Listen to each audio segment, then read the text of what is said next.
Let's jump in then. So I'm Michael Murr, Executive Director of CSED. We're a nonprofit here in Ottawa, and we are essentially a trainer, connector, capacity builder. And so we champion social enterprise as a way to create stronger and more caring communities. Our clientele includes charities, nonprofits, businesses, and entrepreneurs, as well as funders and purchasers. We've been around since 2013. And so let's go through. And so ultimately, this is the objective, to provide you with that foundation for social enterprise. Obviously, Evan, with the work that you're doing, you have a good grounding. So please jump in and share. I'd love to get your perspective as a practitioner who's in the field in terms of doing the work that you do. And so typically, we like to start with this fundamental question. Well, what is a social enterprise? And I thought it would be useful and a healthy exercise, really, just to reflect as a group in terms of what does that term mean to you. So, Kaylee and Evan, are there words or phrases that come to mind for you when you think about that term, social enterprise? I'm sure Evan would get the A+ for this answer, so I'll go first. To me, I intentionally did not Google what does social enterprise mean before this session because I wanted to learn from this group. But to me, so I'm a blank slate. I would suggest it means something owned by society or somehow connected to society. That's what I first get from that. That could be Okay. totally off base, but as a layperson with no understanding, that would be my Okay. answer. That's awesome. That's great. Awesome. Evan, what words or phrases for you come to mind? For me, social enterprise, it's business as usual with the attachment of lifting up community needs. So depending on what the needs that you want to speak to for your community, it's operating, in the same capacity as any other entrepreneurial business, but with the idea that you want to capitalize on your strengths and your profits and things like that in order to provide social good. So that could be generating revenues and allotting, the surplus towards programming, or it could be, providing working opportunities for those who have barriers to entry to the workplace and various things like that. So it's pretty broad, but it can be, I guess, resource based or, I guess more theoretical, if that makes sense. Okay. Yeah, that's great. Thank you. That's awesome. And yeah, if I just sort of think, well, what words or phrases for me come to mind? So I think about, social impact. I think about community building, community wealth creation. And so it is that sense of community, of trying to do something in society, of working with groups and beneficiaries that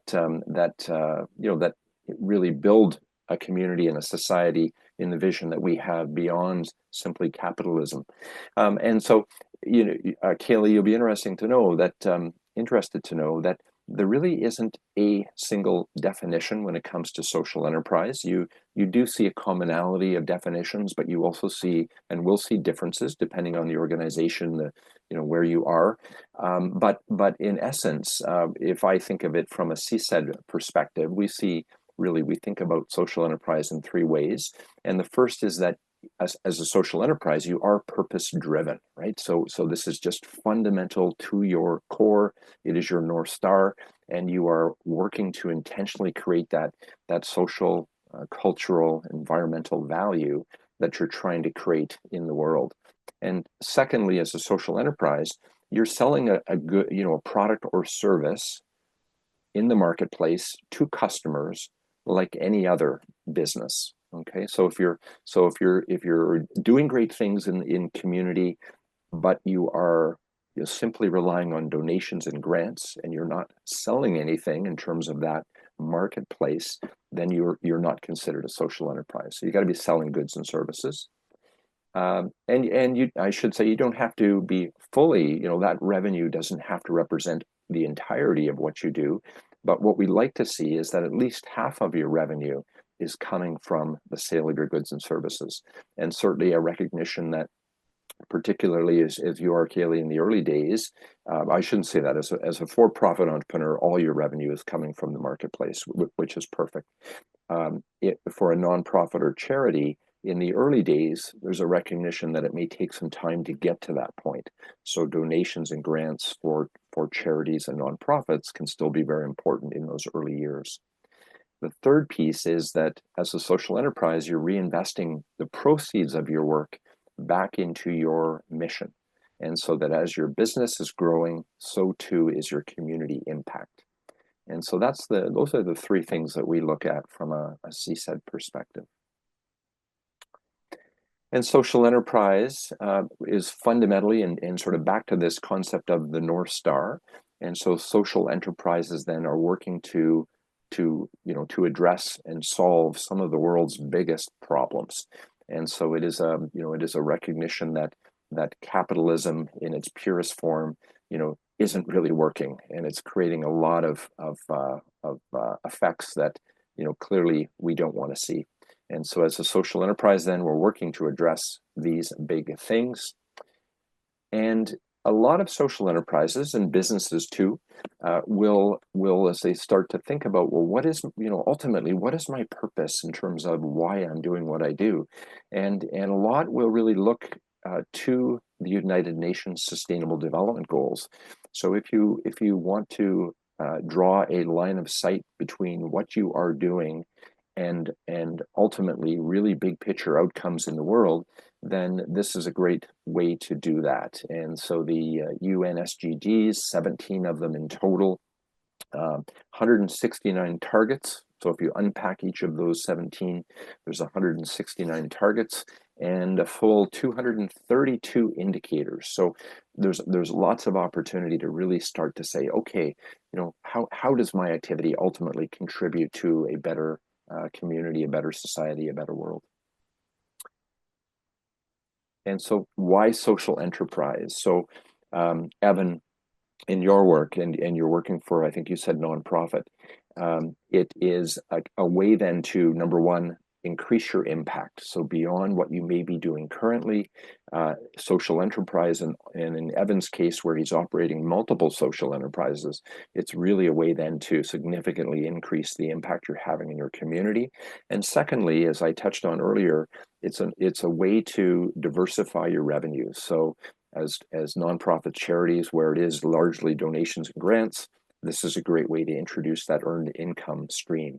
And Kaylee, from your perspective, then, as an entrepreneur and a for-profit business owner, yes, you're generating your revenues commercially through the market, but this is a way to really position your business in terms of its thinking and role in the larger world in terms of community wealth creation. And so when we think about social enterprise, it really is that perfect marriage between, on one side, social impact, so the social part of social enterprise. On the other side, it is business activity, which is the enterprising side of social enterprise. So it really brings together those two pieces, and ultimately that's where the magic happens. So leveraging the power of the marketplace in terms of earned revenue to really significantly make that impact that you're trying to see. I'm just going to adjust my screen a little bit here. There it is, okay. And so don't hesitate to jump in if you have any questions or comments whatsoever. Let's have that conversation. So Kaylee, I think you're going to find in particular, and Evan, you may have seen this one before, but I want to talk about where social enterprise fits into the entirety of organizational activity. So on the left, then, we're going to start with traditional charities and nonprofits. And as I've been touching on, traditional charities and nonprofits then are very much purpose-led, but they are also entirely dependent on donations and grants. And if we go all the way to the right, then a traditional business, I typically pick on a McDonald's. I don't know why. Maybe it's because I think about food too much. But as a McDonald's, then, well, your focus is on shareholders and creating shareholder wealth and returns. And so as a traditional business, then, you're essentially really then focused on your earned revenue stream. What is really great, though, is that a number of charities, and not only more recent, but also over decades, have really said, yes, donations and grants are important, but we see opportunity to introduce some earned revenue activity. And similarly, and increasingly today, we're seeing businesses, for-profit businesses, that are really saying, as I think, Kaylee, you were expressing, I want to do more than simply, do great things for my clients and generate some money. And so increasingly, mainstream businesses are thinking about, well, how do I really think about my business in terms of its social impact, corporate social responsibility? And so when we think about social enterprise, and it's back to that marrying of the two sides, that social enterprise really sits in the middle. And so as a social enterprise, we think of it as having the majority of its income through trade, so that 51% or more. And we think then that it's okay as well to still have sources of revenues that may come from grants and even donations, and that's great too. Okay, so that's it. I have another version, Kaylee, of this slide where a little line shows up right here. I don't know if you can see my cursor, but the line between social enterprise and a business, because as a for-profit business owner, that's the question that often comes up. Well, am I a social enterprise, or am I a business with just a really good social impact? And that line is sometimes hard to see. It's sometimes hard to tell. And so as a for-profit business owner, we could look to things like having an asset lock, where you would make a formal commitment within your corporate bylaw to say, so much of my profits that will be generated through my business in terms of mainstream clients, I'm going to reinvest that profit into the social impact side of my business. So that would be one way to do that. And then similarly, when we look at for-profit businesses and social entrepreneurs that are thinking for-profit, you really want to get a sense then as to just how they think about their business activity. Is it a means to an end? Or is it to generate revenue and profit, and then I'll do some, support the community and do some good. So that line can sometimes be hard to see. If we boil the ocean and we look at all social enterprising activity, I think you can say that there are typically three main motivations and drivers behind a social enterprise activity. And Evan, I can't remember quite all the ones that you said your social enterprise activities, but you can tell us how you fit into these three. But if we boil that ocean, the first type of social enterprise is a social enterprise that's really focused on the product or service that it sells. So National Capital Freenet here in the Ottawa area is an example of a product service focused social enterprise. Their mission is to provide affordable internet access to individuals and families that wouldn't otherwise be able to afford it. So it's the focus on the product or service itself.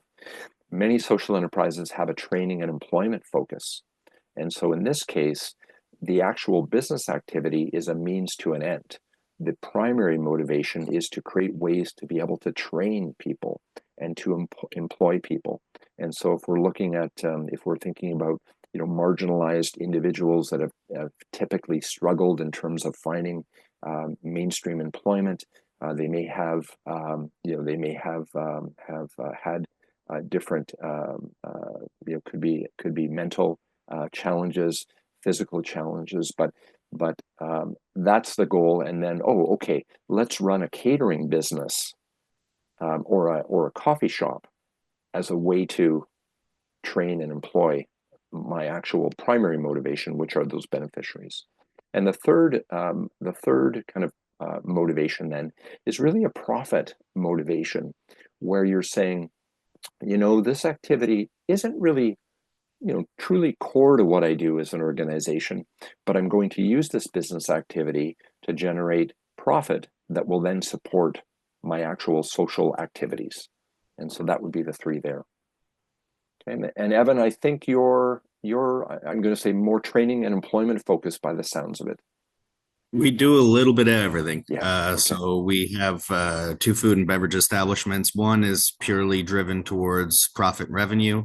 The other is, food insecurity work, training and development, and some profit's not a dirty word. So yeah, some profit goals there as well.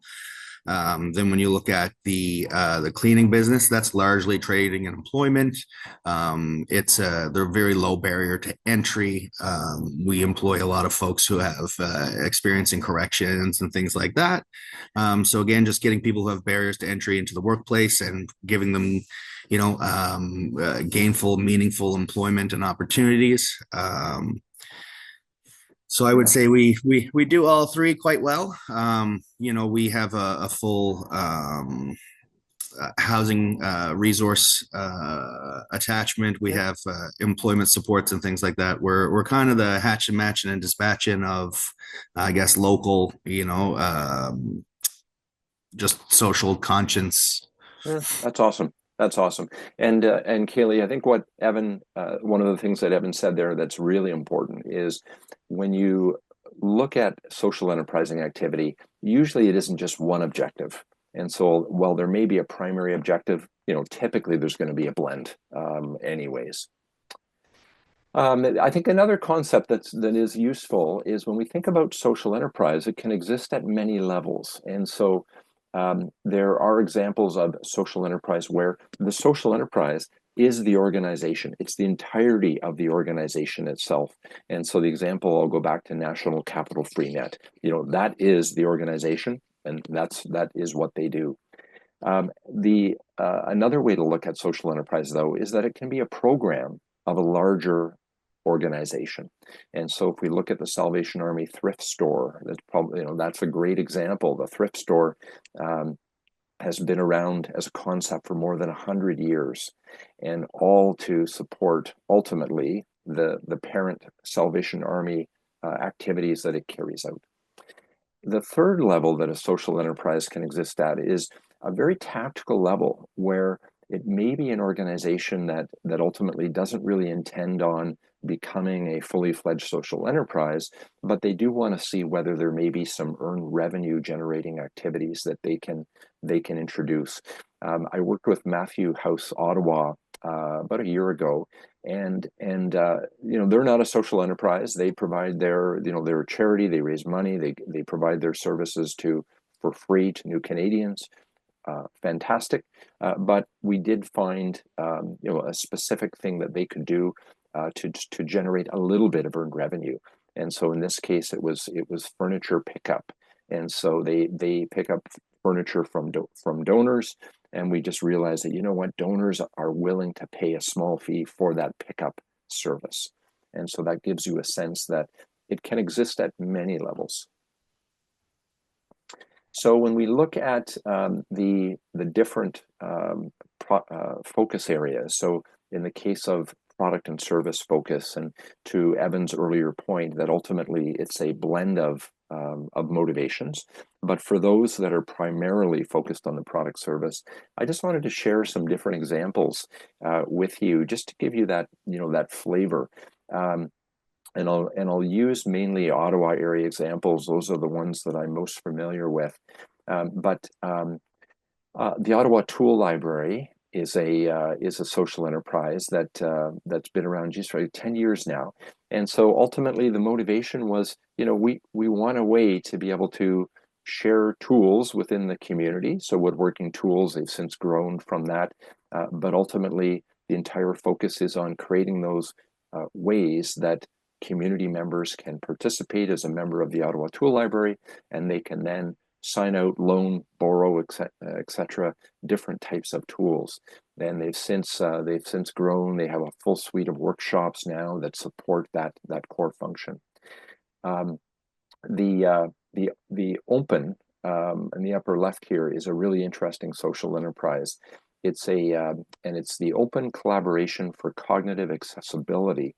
And so this is a professor from the University of Ottawa that I helped her build her business plan I guess pre-COVID now. It's been around for a little while.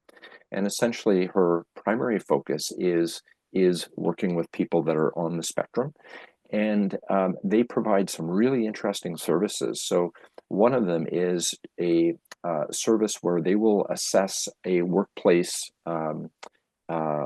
layout and signage. And so people that have cognitive accessibility difficulties, maybe interpreting colors, signage, flow in a different way than someone who doesn't face those difficulties. The second piece that they do is to have a service where someone who is maybe a software developer, maybe developing a website, they have an ability then to create focus groups. So if someone has a product or service and that they want to test with and get feedback from persons with cognitive disabilities, they can do that easily. So those are examples. Wabano Fine Chocolates is another example. And so they make fine chocolates as a way to really showcase Indigenous inspired chocolates and to share the Indigenous story. And so that's a very different contrast than a training and employment focus. And here you've got organizations like Building Up. This is Toronto-based. Their starting point was really to say there are people that struggle for meaningful employment, and how can we do that in terms of creating pathways into these skilled trades? And so what started out as a small, modest initiative where they were actually swapping out toilets, energy efficient toilets for a housing organization, has now grown into quite a substantial enterprise. They've trained more than 800 people all along that pathway to skilled trades employment. The Raw Carrot is also very interesting. This one in Paris, Ontario. Raw Carrot, it started out as a social enterprise of a religious organization. And again, the purpose was not to make gourmet soup. The purpose was to find a way to create some training and employment opportunities, again, for marginalized individuals. The really interesting story here is that they've created a franchising model. And so yes, they have a sort of a core function where they make and sell soup, but they also franchise the brand and the production process behind that brand to different organizations as well. And so that franchising piece you don't see as much, at least in my experience. And then finally, Dallo is an example of a social enterprise, and this was the Ottawa Somali Family Service Center. And they realized that there were a lot of Somali youth that couldn't find employment, and they decided to do it themselves by creating a property maintenance social enterprise. And so again, very much focus on the people, training, and employment. And then finally, as we've talked a little bit about the profit social enterprise, and so this is where ultimately it is a function of trying to drive profit and revenue, so that you can then transfer that profit to another organization, the parent organization, as a way of covering operational overhead and furthering that impact. And Habitat for Humanity, I think, is one of the best examples. And I think we all probably have a Habitat for Humanity in our store or in our community, and that is a way that, and I know in the Ottawa area, they are able to transfer enough profit that supports the operational overhead of Habitat for Humanity National Capital Region. So that gives you an example there. And of course, as we talked about, it's not cut and dried in the sense of only profit focus. All of these activities will be excellent opportunities to employ people, to train people, etc. I think I'm actually nearing the end of my slide deck here. Any questions or comments? Let me finish the last slide, and then we'll just open it up. And I'm sure there's good discussion. And I think as a social enterprise, and I think, Gavin, would be really interested in your perspective on this one, coming from a nonprofit. It's important that if you're coming from a nonprofit or charity, that you also think about business acumen when you're running a social enterprise, in the sense that at the end of the day, your social enterprise needs to be viable. It needs to have customer segments that want to buy something from you.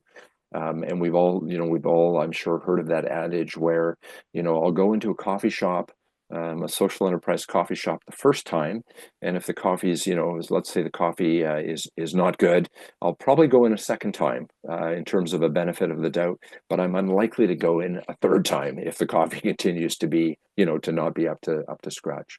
And I think related to that, the next point is they're really, you have to make sure you've got that strong alignment between the commercial activity and sort of the value driver behind it, and ultimately your organization in terms of its value and its North Star. And so sometimes we do see a tension that starts to develop over time between, say, a social enterprising activity that sits within an organization. And so that's something we have to make sure we guard against. Sufficient financial resources to start and sustain the business.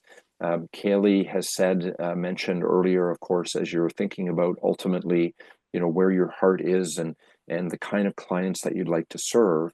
At the end of the day, you need to be able to put bread on your table. And ultimately, if you start to be, let's say, overly ambitious in terms of social impact, then that could be detrimental to ultimately the sustainability of the business. So it is a bit of a balancing act that you have over time. Partnerships, of course, are always important in terms of being able to be ultimately as successful as you can in terms of that impact.